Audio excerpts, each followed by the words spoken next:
Assalamualaikum warahmatullahi wabarakatuh. Yang saya hormati Ibu Dr. Niki Nurul Jayati selaku Kepala Masyarakat sekaligus Mentor pada hari ini, dan yang saya hormati Ibu Inawati SKM selaku Kasubag PU Nusantara, dan teman-teman Tridata dari angkatan 1 sampai angkatan 3 yang saya banggakan. Saya akan menjelaskan tentang orientasi pengelolaan nilai dan etika pada instansi pemerintah bagi BPPK Dinas Kesehatan Pemerintah Kabupaten Jakarta yang berjudul Optimalisasi Pengelolaan Data Ibu Hamil Puskesmasangka.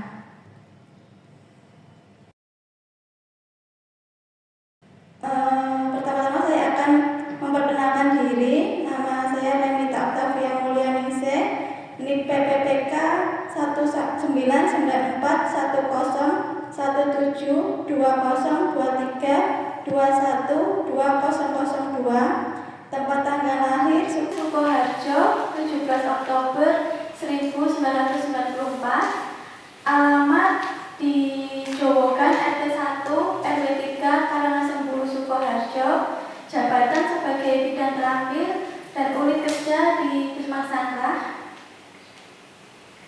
Untuk latar belakang pada orientasi yang saya jalankan ini, orientasi pegawai pemerintah dengan perjanjian kerja ini diselenggarakan untuk membekali para pegawai pemerintah dengan perjanjian kerja atau PPPK di lingkungan pemerintah Kota Surakarta melalui orientasi pegawai baru khususnya kebidanan di lingkungan Puskesmasangka. Diharapkan pegawai baru dapat menyesuaikan diri dengan nilai-nilai budaya kerja di Puskesmasangka. Dan untuk PWSKIA, saya ambil dari pedoman PWSKIA Kementerian Kesehatan RI tahun 2010 tentang pemantauan wilayah setempat kesehatan ibu dan anak atau PWSKIA adalah alat manajemen untuk melakukan pemantauan program KIA di suatu wilayah kerja secara terus-menerus agar dapat dilakukan tindak lanjut yang cepat dan tepat. Kegiatan PWSKIA terdiri dari pengumpulan, pengolahan, analisis, dan interpretasi data serta penyebarluasan informasi ke penyelenggaraan program dan pihak atau instansi terkait untuk ditindaklanjuti. Untuk maksud dan tujuan dari orientasi ini, maksudnya untuk orientasi meningkatkan mutu layanan puskesmas melalui pembentukan sumber daya manusia atau staf yang bekerja dengan memahami kedudukan, fungsi, dan tugas di Puskesmasangka. Dan untuk tujuan dari orientasi ini, dengan adanya orientasi diharapkan PPK bisa meningkatkan pengetahuan, keterampilan, sikap, dan perilaku sesuai nilai-nilai dasar ASN, antara lain berakhlak, berkinerja, berdaya saing, dan berorientasi pada pelayanan publik. Untuk tujuan yang kedua, mengenalkan pegawai atau pelaksana program baru tentang pelayanan dalam gedung puskesmas. Untuk tujuan yang ketiga, mengenalkan program baru yaitu optimalisasi pengelolaan data ibu hamil Puskesmasangka. Dan untuk waktu orientasi yaitu dari tanggal 20 September 2024 sampai 11 Oktober 2024. Tempatnya di Puskesmasangka. Ini visi misi pemerintah Kota Surakarta. Visi pemerintah Kota Surakarta sesuai dengan Perda SPJMD tahun 2021 sampai 2026, yaitu mewujudkan Surakarta sebagai kota budaya yang modern, tangguh, gesit, kreatif, dan sejahtera. Dan untuk misi dari pemerintah Kota Surakarta yaitu yang pertama meningkatkan kualitas kesehatan masyarakat, yang kedua memperkuat pertumbuhan ekonomi yang efektif dan berkelas, yang ketiga mewujudkan tata ruang dan infrastruktur kota yang mendukung, yang keempat meningkatkan kualitas dan daya saing di bidang pendidikan, ekonomi, seni budaya, dan olahraga, yang kelima mengembangkan tata kelola pemerintahan dan pelayanan publik yang gesit dan kolaboratif berlandaskan semangat gotong royong dan kebinekaan. Untuk yang keenam, mewujudkan kemakmuran dan kesejahteraan sesama warga kota yang berkeadilan dan inklusif. Untuk yang terakhir, mewujudkan daerah yang kondusif dan kerukunan antar umat beragama dalam tata kehidupan bermasyarakat yang saling menghormati. Untuk manajemen kinerja ini ada 3. Yang pertama, manajemen kepegawaian PPPK. PPPK sebagai bagian dari ASN dalam pengelolaannya diatur dalam manajemen ASN, yaitu sistem manajemen kepegawaian yang meliputi sistem perencanaan, pengembangan karir, penggajian, dan terkait perpanjangan jangka waktu kerja. Untuk manajemen kinerja yang kedua, itu ada penilaian kinerja PPPK sesuai dengan Permen PAN RB nomor 6 tahun 2022 tentang pengelolaan kinerja pegawai ASN. Yang pertama, perencanaan kinerja meliputi penetapan dan klarifikasi ekspektasi. Yang kedua, pelaksanaan pemantauan dan pembinaan kinerja pegawai meliputi pendokumentasian kinerja, pemberian umpan balik, pengembangan kinerja pegawai. Untuk yang ketiga, penilaian kinerja pegawai meliputi evaluasi kinerja pegawai dan tidak lanjut hasil evaluasi kinerja, yaitu pemberian penghargaan dan sanksi.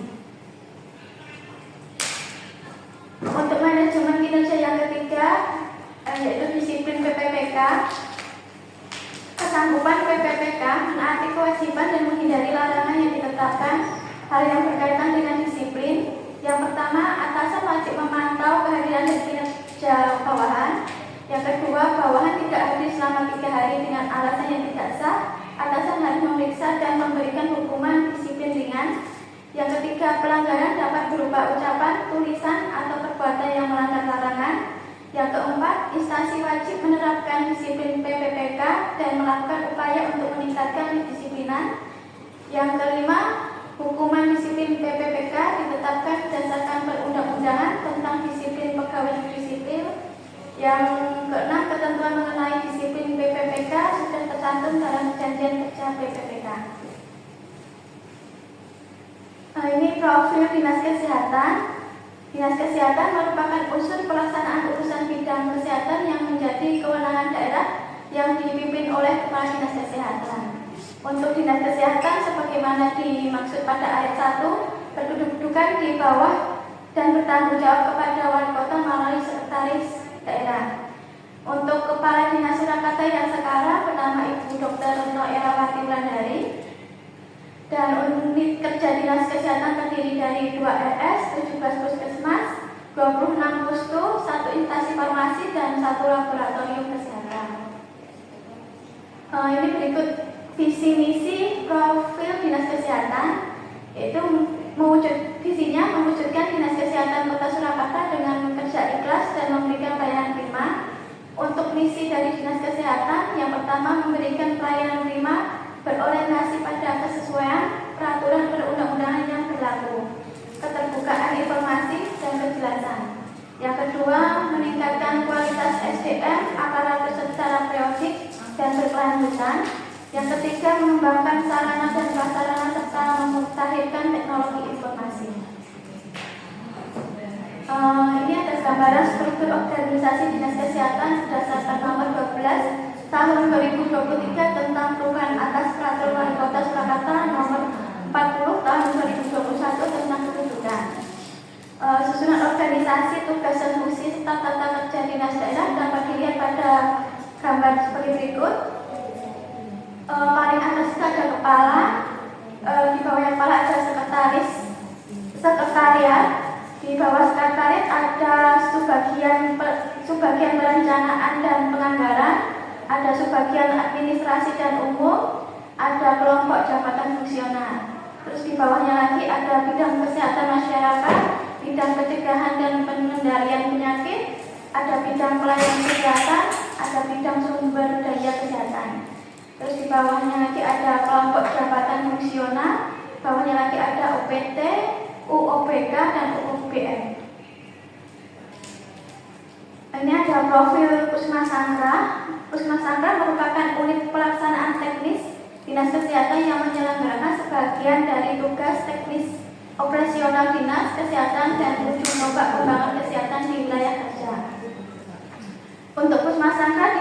khusus standar Puskesmas rawat satu lantai pada tahun 1984 yang kemudian mengalami renovasi menjadi 2 lantai pada tahun 2014. Untuk Puskesmas Sangkrah ditetapkan menjadi Puskesmas rawat jalan yang berdasarkan surat keputusan Wali Kota Surakarta nomor 440/43.8 tahun 2018 tentang izin operasional Puskesmas Sangkrah.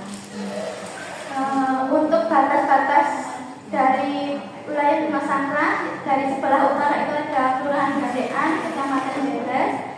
Dari sebelah timur ada Kabupaten Sukoharjo. Dari sebelah selatan ada wilayah kerja Puskesmas Kerjahan. Dari sebelah barat ada Kelurahan Kampung Baru, Kelurahan Kauman, Kelurahan Pasar Kliwon, dan Kelurahan Joyosunan. Untuk luas wilayah Puskesmas Sangkrah sendiri ada 2,67 km persegi. Untuk kelurahan yang ada di Puskesmas Sangkrah itu ada 4, Kelurahan Sangkrah, Kelurahan Mojo, Kelurahan Semanggi, dan Kelurahan Kedungumbu. Untuk visi misi Puskesmas Sangkrah, visinya itu mewujudkan Puskesmas sebagai pusat layanan kesehatan yang bermutu serta memberdayakan masyarakat untuk hidup bersih dan sehat. Untuk visinya yang pertama, penyelenggaraan Puskesmas sebagai pusat pelayanan yang bermutu, meningkatkan kemandirian masyarakat untuk hidup sehat, meningkatkan peran serta masyarakat, jejaring, swasta, dan lintas sektoral dalam upaya kesehatan. Ini rencana kerja dan hasil kerja yang dilakukan di Puskesmas Sangkrah sebagai bidang tertampil. Identifikasi isu adalah masalah yang dikedepankan untuk ditanggapi. Isu juga bisa diartikan sebagai pokok persoalan, fenomena atau kejadian yang dianggap sebagai masalah. Isu bisa muncul karena adanya ketidaksesuaian antara harapan publik dengan praktik organisasi. Jika tidak ditangani dengan sangat baik, isu juga dapat berdampak negatif pada organisasi dan berlanjut ke tahap krisis. Untuk identifikasi adalah proses untuk mengenal, menempatkan, atau menentukan identitas seseorang atau benda. Identifikasi bisa dilakukan dengan beberapa cara, seperti mencari, menemukan, menyelidiki, mencatat, dan informasi mengamati suatu objek untuk mengenali ciri dan karakternya. Isu yang diangkat yaitu yang pertama, data ibu hamil sudah ada disimpul, tetapi harus mengisi di register manual. Untuk yang kedua, mencari sasaran ibu hamil secara manual di register. Gagasan yang diangkat yaitu optimalisasi pengelolaan data ibu hamil Puskesmas Sangkrah. Berikut kegiatan selama saya orientasi. Yang pertama, mencari tahu hasil pencatatan pemeriksaan ibu hamil di register dan Sipus. Untuk tahap kegiatan, yang pertama berkoordinasi dengan rekan sejawat dan berkonsultasi dengan mentor mengenai pembuatan filter. Yang kedua, persetujuan oleh mentor dalam pembuatan filter. Untuk output atau hasilnya, terjadinya kesepakatan antara mentor dan rekan sejawat. Yang B, terciptanya rencana untuk pembuatan filter yang bisa diambil dari data Sipus. Untuk kegiatan yang kedua, merencanakan pembuatan filter kunjungan ibu hamil. Untuk tahap kegiatannya, berkoordinasi dengan tim IT untuk pembuatan filter. Untuk output atau hasilnya, tim IT merencanakan filter yang akan dibuat. Terus untuk kegiatan yang ketiga, itu membuat spreadsheet dengan filter yang dibutuhkan dalam pencatatan BPS KIA. Ke tahap kegiatannya, tim IT membuat filter spreadsheet sesuai arahan yang diberikan oleh penulis. Untuk output atau hasilnya, terbentuknya filter spreadsheet untuk memudahkan dalam pencatatan kunjungan ibu hamil yang dapat diperoleh dari data Sipus. Untuk kegiatan yang keempat, melaksanakan sosialisasi pemanfaatan filter di spreadsheet. Tahap kegiatannya melakukan sosialisasi pada rekan sejawat, cara pengisian Sipus dan penggunaan filter. Untuk output atau hasilnya, teman sejawat dapat memahami cara kerja penggunaan spreadsheet dan mengisi data pemeriksaan di Sipus dengan lengkap. Untuk kegiatan kelima, melaksanakan uji coba penggunaan filter spreadsheet, melakukan evaluasi hasil kegiatan aktual. Untuk tahap kegiatannya itu melakukan uji coba dengan filter spreadsheet pada percatatan yang diperoleh dari data Simpus. Terus untuk monitor evaluasi pembuatan spreadsheet juga. Terus output hasilnya filter spreadsheet yang dibuat oleh tim IT dapat berjalan dengan baik dan lebih efisien dalam pengumpulan data ibu hamil dan dapat bermanfaat untuk upaya meningkatkan data kunjungan.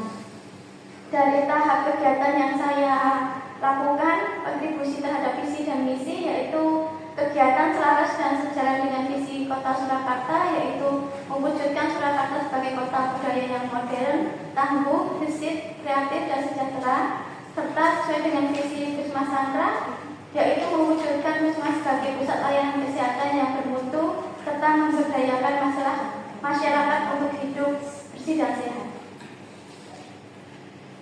Berikut ini ada dokumen-dokumen tentang orientasi yang saya jalani. Yang pertama itu ada konsultasi dengan mentor, yang kedua koordinasi dengan teman sejawat, terus yang ketiga itu ada koordinasi dengan tim IT, yang terakhir sosialisasi penggunaan spreadsheet.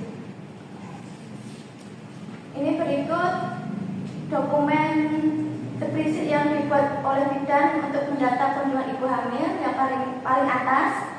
Terus yang paling bawah ini ada buku register untuk menulis hasil pemeriksaan ibu hamil. Ini ada gambar spreadsheet yang dibuat tim IT Puskesmas Sandra. Nanti ada filter, sudah ada filternya, ada tahun, ada bulan, terus ini ada jenis kunjungan, nanti ada K1, K4, K5, K6 sesuai dengan yang dibutuhkan pada saat pelaporan data. Terus nanti ada wilayahnya, ada semua wilayah, ada Sandra, Kedungumbu, Semanggi, Mojo, luar wilayah dan luar kota. Ini berikut data yang dapat diambil dari data Simpus. Ini spreadsheet yang dibuat oleh teman-teman bidan, diisi dari Simpus secara manual, dan yang paling bawah ini hasil pendataan dari spreadsheet yang dibuat IT yang diekspor dari Simpus.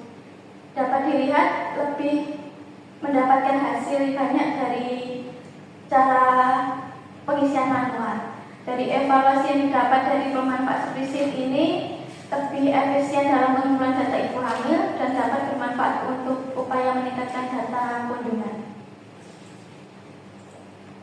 Untuk penutup, kesimpulannya, optimalisasi penggunaan data ibu hamil di Puskesmas Sandra memberikan manfaat untuk memudahkan dalam pengumpulan data dan pengelolaan data yang diperlukan untuk pelaporan sasaran PWS-KIA. Data yang diperlukan untuk pelaksanaan PWS-KIA adalah data pelayanan jumlah kunjungan pemeriksaan ibu hamil di puskesmas. Data yang diambil bersumber dari data Simpus. Pencatatan harus dilakukan segera setelah bidan melakukan pelayanan. Pencatatan tersebut diperlukan untuk memantau secara intensif dan terus-menerus kondisi dan permasalahan yang ditemukan pada para ibu hamil, antara lain nama dan alamat ibu yang tidak datang memeriksakan dirinya pada jadwal yang seharusnya. Untuk saran-saran bagi bidan puskesmas, yang pertama itu mencatat data pasien dengan lengkap di Simpus sehingga dapat memudahkan untuk mengelola data di spreadsheet. Untuk yang kedua, selalu berkomunikasi dan berkoordinasi dengan mentor serta tim IT dalam hal mengembangkan filter spreadsheet agar lebih lengkap dan memudahkan pencatatan PWS-KIA. Berikut ini terima kasih. Untuk sebelum seminar saya akhiri, saya akan membuka sesi pertanyaan. Apabila ada yang mau ditanyakan, saya persilakan.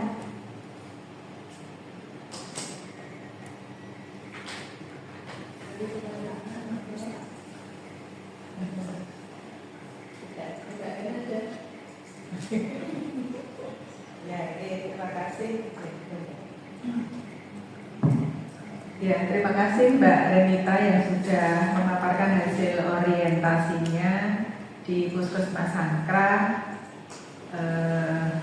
Saya apresiasi ya terkait dengan upaya untuk melakukan efisiensi entry data pelayanan, terutama di pelayanan ibu hamil ya, di kesempatan ini yang menjadi concern untuk ditindaklanjuti oleh Mbak Renita. Jadi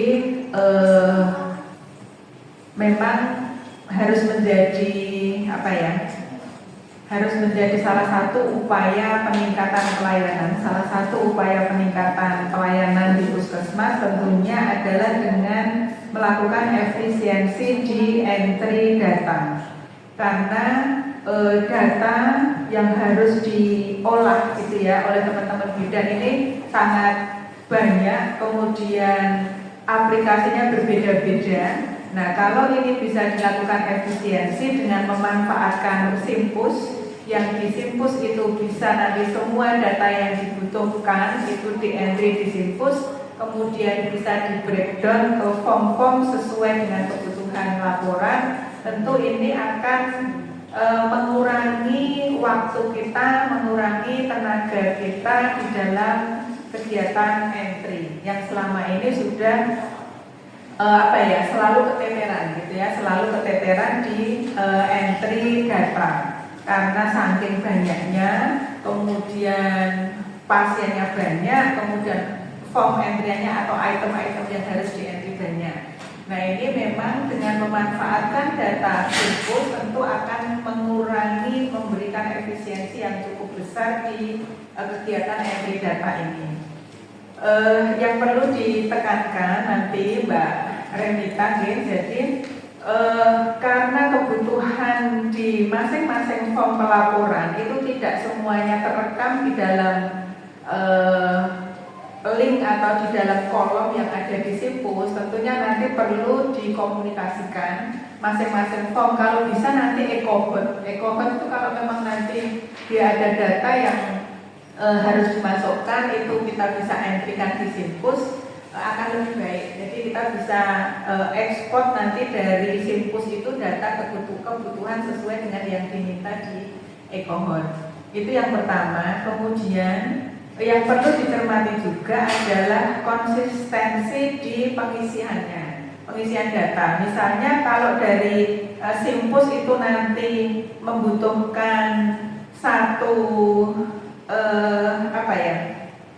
data yang nanti secara kata-kata itu tidak sama, itu kan tidak bisa di-sort gitu ya, tidak bisa di-sort ke dalam spreadsheet. Nah, ini kan nanti perlu dikomunikasikan dengan teman-teman bidan yang semuanya akan mengakses di Simpus itu untuk konsistensi di dalam pengisian data tersebut.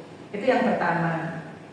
Kemudian yang kedua, setelah dengan melakukan pengolahan data dari Simpus kemudian diolah menjadi spreadsheet, ini jangan berhenti menjadi data saja. Artinya kegiatan tentu harus dilanjutkan dengan upaya meningkatkan pelayanan ya, meningkatkan kualitas pelayanan. Dari data misalnya dari data Simpus itu kita dapatkan, kita bisa sort K1. Nah, harusnya ini kan pasien ini kita mendapatkan hak untuk bisa mendapatkan K1, K2 sampai K6.